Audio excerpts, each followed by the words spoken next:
Kalian tahu nggak, ada sebuah tempat di dunia ini di mana manusia dijadikan klinik percobaan sebuah eksperimen di mana ilmuwan berpakaian putih tidak menyelamatkan nyawa, melainkan mencabutnya dengan cara paling mengerikan. Sebuah fasilitas rahasia di tengah dinginnya Harbin, Cina, tempat Jepang melakukan eksperimen biologis paling dalam sejarah manusia. Inilah kisah Unit 371, laboratorium kematian yang bahkan sekelas Nazi pun menganggap itu terlalu kecil.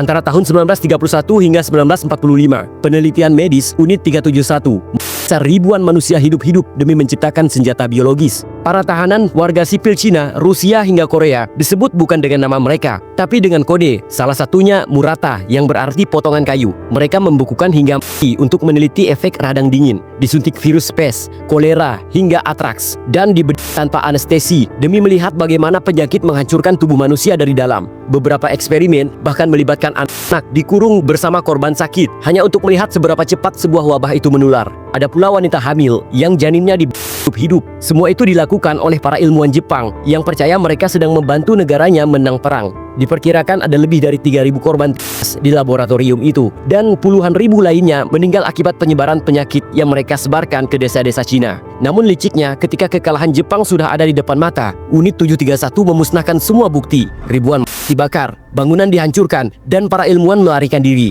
Yang mengejutkan, setelah perang berakhir, Amerika Serikat memberikan kekebalan hukum kepada pemimpin Unit 371, Jenderal Shiro Ishii beserta timnya, sebagai imbalan atas data eksperimen mereka. Ya, kejahatan terhadap kemanusiaan dibayar dengan ilmu untuk senjata biologis di masa depan. Gilanya, saksi-saksi yang tersisa memilih diam. Hingga akhirnya puluhan tahun kemudian, seorang mantan pekerja magang bernama Hideo Shimizu muncul ke publik. Ia adalah saksi hidup terakhir yang pernah bekerja di fasilitas itu. Di usia 94 tahun, ia meminta maaf kepada dunia dan mengungkapkan apa yang sebenarnya terjadi di balik tembok Unit 731. Namun, kejujurannya dibayar mahal. Ia dikucilkan, dihujat, bahkan ditinggalkan keluarganya sendiri. Kini, sebagian besar dunia ingin melupakan bab gelap itu.